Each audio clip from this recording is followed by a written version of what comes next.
정치권 소식 짚어보는 아침의 맞수 시간입니다. 윤기찬 국민의힘 법률위 부위원장, 성치훈 더불어민주당 선대위 부대변인 나오셨습니다. 안녕하세요. 국민의힘이 후보 교체를 둘러싼 내홍 끝에 김문수 후보를 최종 대선 후보로 확정했습니다. 영상으로 보겠습니다.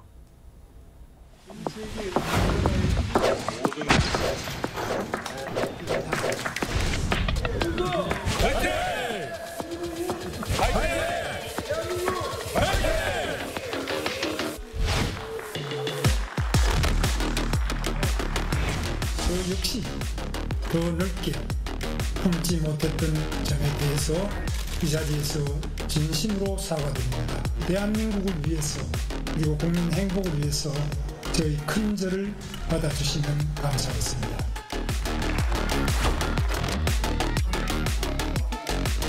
이제는 과거의 상처를 서로 보듬고 화합하여 미래를 향해 함께 나아가야 할 때입니다. 오늘부터 우리는 원팀입니다.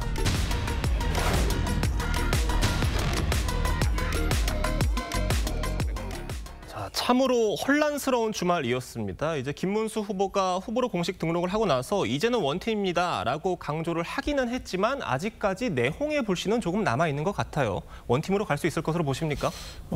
사실 국민들 당원분들께 아름답지 못한 모습을 보여드린 건 사실이죠. 그런데 그 목적은 이제 이재명 후보를 이기려는 그런 여러 가지 전략을 실행하는 과정에서 또는 그 전략이 맞지 않다고 비판하는 과정에서 있었던 일들이기 때문에 아마 당원이나 국민들분들께서는 조금 이제 양해를 해주시지 않을까라는 생각을 하고, 다만 당내 구성원들 중에서 일부에 대해서 아직까지 SNS를 통해서 22일만이라도 이제 선거운동이 시작됐으니까 선거 결과 나올 때까지만이라도 당내 화합을 좀 추동할 수 있는 이런 언행을 했으면 좋겠다. 아직까지 비판하시는 분들이 있어요. 그 비판하는 내용이 옳고 그름을 떠나서 그 행위 자체가 선거에 미치는 영향을 또는 당내 화합이나 국민들께 미치는 영향을 우선 고려해 줬으면 좋겠다.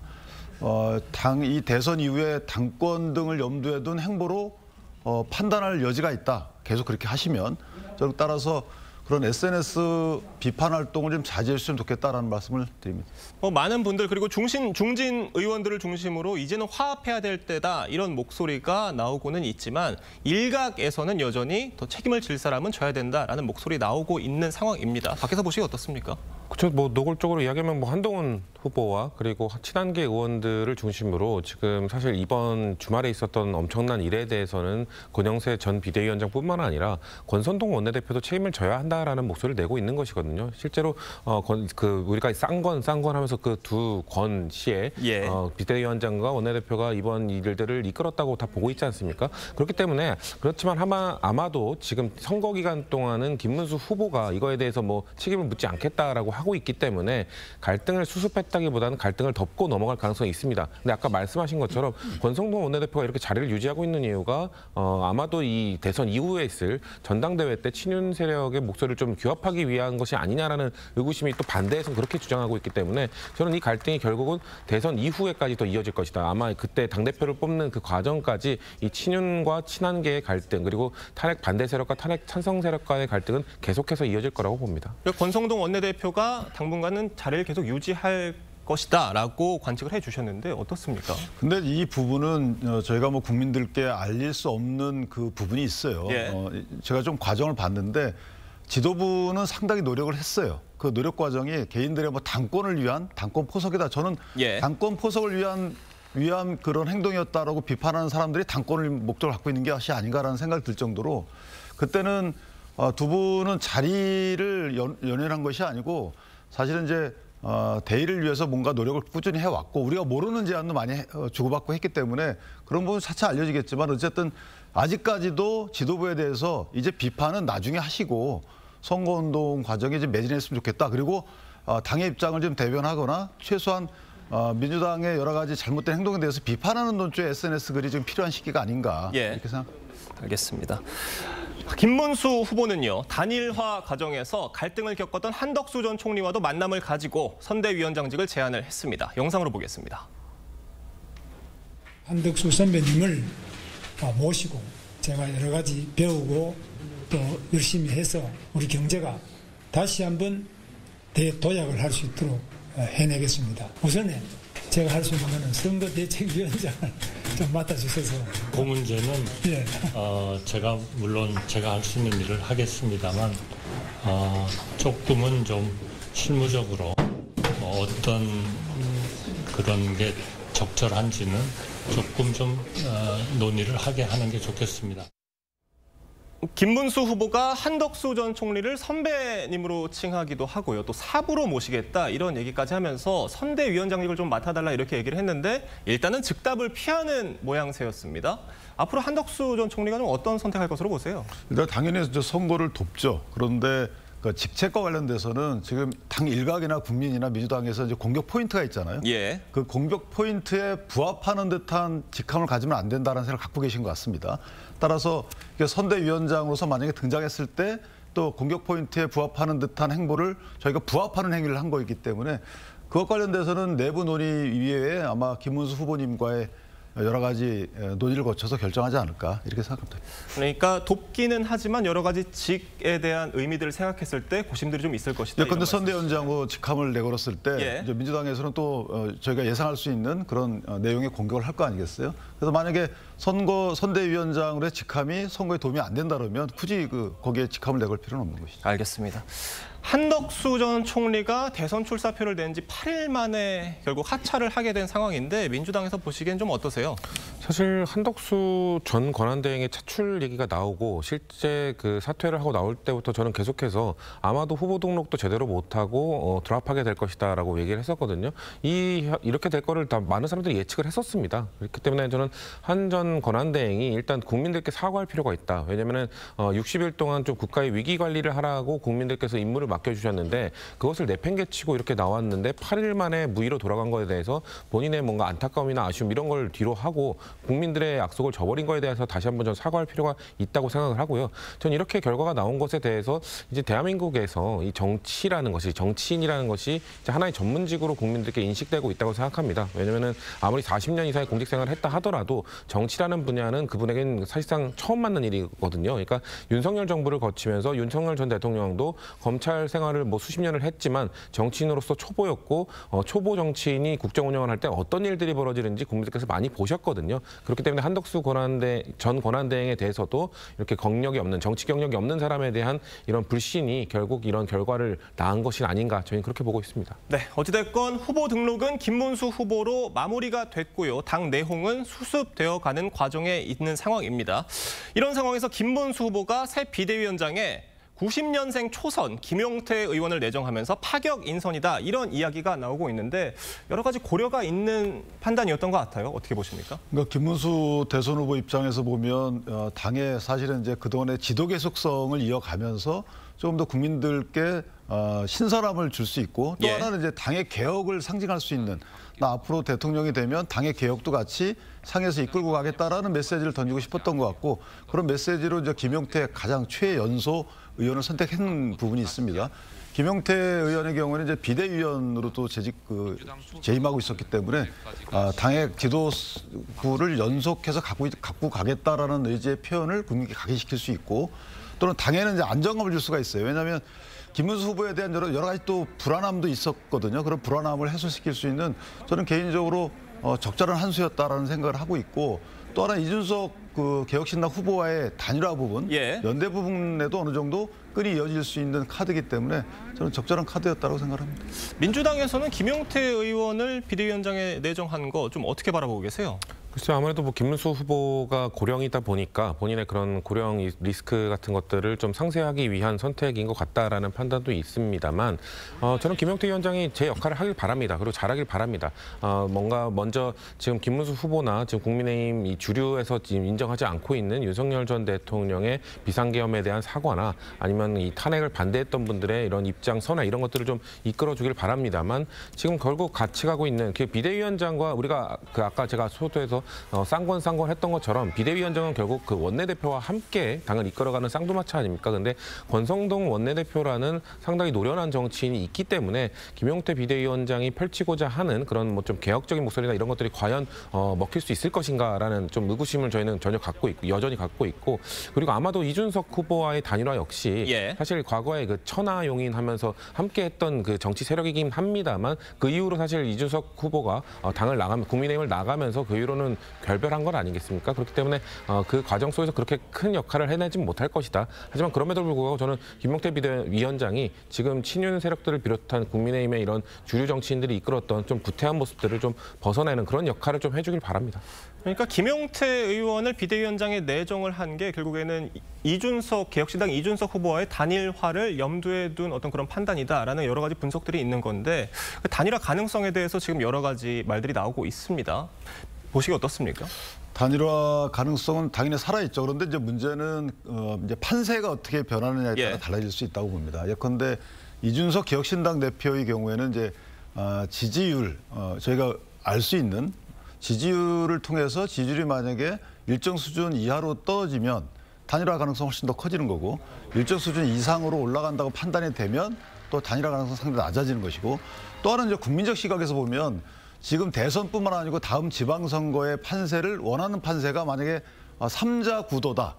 그러면은 이준석 개혁신당 후보에게 어느 정도 지지층이 좀 쏠릴 수가 있죠. 그런데 3자 구도를 원치 않고 1대1 대결 구도를 통해서 민주당을 견제하기를 원한다. 그럼 이준석 개혁신당 후보에게 쏠리지 않을 가능성이 있고, 따라서 그런 국민적 시각 또는 지지율의 추이 이런 것들과 관련돼서 약간의 변동이 여전히 있지만 어쨌든 단일화는 열려 있다. 왜냐하면 이준석 후보의 개혁신당 후보의 경우에도 이재명 민주당의 독주를 바라지 않을 거거든요. 그렇다면 힘을 실어줄 수 있는 변곡점이 있을 거고, 그 변곡점이 저는 지지율 추이다 이렇게 보고 있습니다. 만약 개혁신당의 지지율이 앞으로 상승세를 이어간다고 한다면 국민의힘과의 단일화에 있어서 좀 어떤 작용을 할 것으로 좀 예상하세요?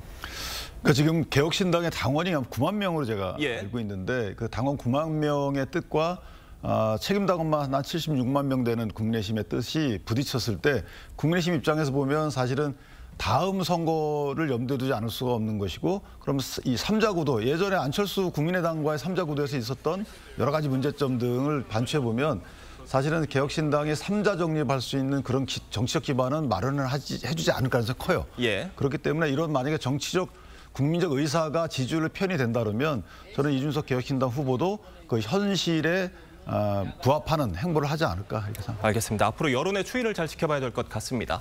다음 소식으로 넘어가 보겠습니다. 민주당 이재명 후보는 오늘 광화문 광장에서 출정식을 열고 본격 대선 레이스에 돌입합니다.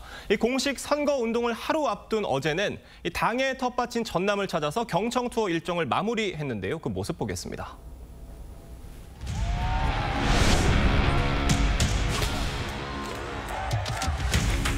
우리가 지금 이 편, 내 편 따지고 출신 따지고 지역 따지고 좌우 색깔 따질 때가 아니지 않습니까?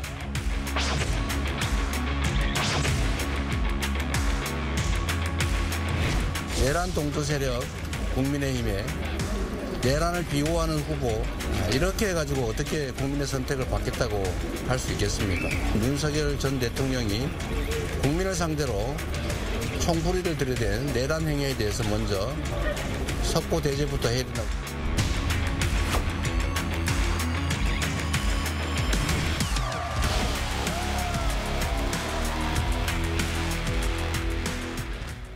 국민의힘이 내홍을 겪는 동안 이재명 후보는 이 지방을 다니면서 51개 소도시를 다녔다고요. 굉장히 많이 다녔는데 이 호남 지역보다 영남 지역을 더 많이 갔다고 합니다. 이거는 결국 어떤 외연 확장 전략이 아닐까 풀이가 되는데 그 이유가 뭐라고 보세요?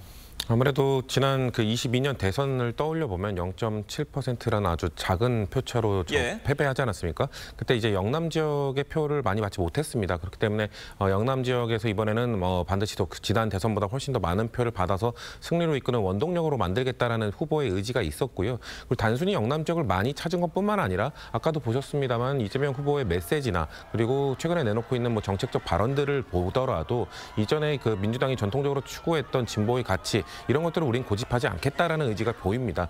단순히 영남 지역 가서 우리 보수도 품겠습니다. 이런 그냥 그 인사치레의 말을 하는 것이 아니라 앞으로 민주당이 만약에 정권을 이번에 잡게 된다면 우리는 보수의 색깔도 보수의 목소리도 귀담아 들으면서 뭔가 파란색, 빨간색 이게 무슨 의미가 있냐? 이념 앞에 그 민생 앞에 이념이란 거는 무의미하기 때문에 그런 것들도 다 수용하겠다는 후보가 지속적인 메시지를 냈고 현장에서 그런 것들을 받아들인 분위기가 꽤 좋았던 걸로 알고 있습니다. 현장에 가셨던 분들은 민심이 느껴지는 부분이 분명히 있거든요. 그렇기 때문에 영남 지역에 계신 분들도 역시 이재명 후보가 그런 의지를 갖고 있다는 것을 충분히 마음으로 받아들여주고 있다라는 그런 분위기가 많이 느껴졌다고 저희는 판단하고 있습니다. 네. 이재명 후보는요, 김문수 후보를 향해서 엉터리 후보 교체가 아니라서 다행이라면서도 이 윤 전 대통령의 내란 행위에 대해 석고대죄해야 된다 이렇게 지적을 했습니다. 어떻게 들으셨습니까? 그러니까 저 부분은 선거 전부터 아마 그 민주당의 공세 프레임으로 저희가 인식을 했던 부분이고요. 말씀 전체적인 취지는 내란 동조 세력이 국민의힘이라는 건데 이미 그 부분은 계엄에 대해서 반대했었던 부분은 분명히 국민들이 인식하고 계시고요. 그다음에 내란 옹호 후보 이렇게 표현하고들 계신데 김문수 후보의 경우에는 계엄에 대해서 사실 옹호한 적이 없다고 보여져요. 그러니까 옹호라는 부분은 계엄이 반드시 필요했냐라는 부분에 대해서 부정적 입장을 피력했던 것으로 보이고 그다음 국무회의에 참석도 안 한 전력을 토대로 보면 저 공세가 실효성이 있다라고 보기 어렵습니다. 그리고 지금 민주당이 오히려 걱정할 부분 현재의 민주당과 현재 김문수 후보를 비교해 보면 민주당에서 행하고 있는 여러 가지 그 국헌 문란적 입법들 있잖아요. 그러니까 지금 대법원장에 대해서 국회 불러내서 여러 가지 물어본다든가 재판을 중단시키는 입법을 하면서 무죄 면석 판결할 경우에도 중단되지 않는다라고 회개한 입법을 하고 계시고 그다음에 이재명 대표가 현재 재판에 계류 중인 그 사건에 대해서 행위, 공직선거법상 행위를 빼는 듯한 입법을 하는 이 부분들이 헌법에 부합하지 않는다고 판단되는 것들이기 때문에 이런 현재에 대한 비교에서도 이재명 후보께서는 크게 할 말이 없으실 것 같고 과거의 이재명과 과거의 김문수를 비교해봐도 저렇게 여러 가지 부적절한 발언에 대해서 김문수 후보가 있었던 거는 맞아요. 그런데 거기에 대해서 이제 나올 때마다 해명을 해야 될 부분이 있죠. 그런데 똑같이 아마 국민의힘 측에서는 이재명 후보에 대해서 똑같은 공세를 할 거예요. 그렇다면 누가 더 유리할 것인지 저는 개인적으로 이 정도의 공방을 하다가 결국은 미래로 넘어가지 않을까 두 분은 이렇게 생각합니다. 알겠습니다. 민주당은요, 국민의힘 최종 후보로 김문수 후보가 확정되자마자 총공세에 나선 모양새입니다. 관련 얘기 들어보겠습니다. 윤석열 아바타 겸 전광훈 아바타의 독특한 위상을 겸하고 계신 후보님의 분투를 기원합니다. 김문수 후보는 공개 강연에서 걸그룹 소녀시대를 가리켜 쭉쭉 빵빵이라는 성적 비유를 사용하고 일제강점기에는 한국 국적이 일본이었다거나 사실은 민주당에서 한덕수 전 총리에 대한 공세를 높이고 있다가 그러면서 이제 김문수 후보는 오히려 좀 감싸는 듯한 모습을 보이고 있었는데 김문수 후보가 다시 대선 후보로 확정이 되고 나니까 이 공격 관역이 좀 바뀐 것 같습니다. 어떻게 보십니까? 저희가 그 김문수, 한덕수 갈등 속에서 김문수 후보를 조금 옹호, 대편했던 이유는 저희가 김문수 후보의 가치, 과거, 정책, 비전 그 어느 것도 동의하는 것은 없습니다만 그래도 그 수십 년의 전통을 갖고 있는 이 국민의힘이라는 정당에서 전당대회를 통해 선출된 후보가 누군가의 압력에 의해서 뭔가 교체되는 듯한 시도가 있었던 것 자체를 민주주의 위협으로 저희는 인식했기 때문에 그건 잘못된 거다라고 공격을 하고 비판을 했던 겁니다. 하지만 이제 그것이 다행스럽게도 바로 잡아져서 김문수 후보가 최종으로 확정이 됐기 때문에 그렇다면 이제 김문수 후보가 걸어왔던 길 그리고 계속해서 해왔던 것에 대한 비판을 할 수밖에 없는 것이죠. 김문수 후보는 사실 국민의힘에서만 쭉 있었던 것이 아니라 당을 나가서 정광훈 씨와 함께 자유통일당을 창당하는 그 일에 참여하기도 했었고 그리고 김문수 후보가 확정되자마자 또 윤석열 전 대통령이 또 참지 못하고 SNS에 지지 글을 올리기도 하지 않았습니까? 그런 걸로 봤을 때 김문수 후보가 과거나 이런 것들 뿐만 아니라 지금 현재도 문제라고 저희는 지적을 합니다. 결국 왼쪽에는 정광훈 씨가 그리고 오른쪽에는 윤석열 전 대통령이 함께하는 김문수 후보이기 때문에 윤석열 전 대통령의 이런 위헌위법적인 비상계엄으로 인해 치러지는 이 조기 대선에서 국민들께서는 김문수 후보를 절대 선택해주지 않을 거라고 저희는 보고 있습니다. 민주당에서는 김문수 후보의 망언집까지 예. 내놨잖아요. 그런데 이제 국민의힘에서는 이 망언에 대해서는 뭐 이재명 후보를 향해서 하고 싶은 말이 있는 것 같아요. 이 망언에 대해서 이재명 후보가 좀 먼저 돌아봐야 된다 이렇게 지적을 했는데 이건 좀 어떻게 들으십니까? 사실 그때 이재명 후보의 망언집이라고 냈었을 때 이제 그 민주당 지지층에서는 이거는 뭐 오히려 명언집 아니냐라는 이야기들을 하면서 많이 돌리기도 했었습니다. 그렇기 때문에 뭐 말씀하신 것처럼 뭐 서로 김문수 후보도 이재명 후보도 되돌아볼 부분이 있다면은 반성하고 되돌아보면 되는 것이고요. 그런데 저희가 생각했을 때 국민들이 느끼시기에 그런 뭐 서로 망언집이라고 하는 그 문장들을 봤을 때 어떤 것이 더 자극적이고 어떤 정치인이 더 선을 많이 넘었느냐라고 판단할 때 저희가 봤을 땐 김문수 후보의 과거 발언들 제가 지금 입으로 다시 옮기기도 좀 그런 발언들이 너무 많기 때문에 국민들께서 다 아시는 발언들이 많을 거라고 생각합니다. 그런 발언들을 김문수 후보 그리고 국민의힘 캠프에서 되돌아보는 것이 우선이다라고 저희는 오히려 말씀드리고 싶습니다. 알겠습니다. 오늘 두 분 말씀은 여기까지 듣도록 하겠습니다. 감사합니다.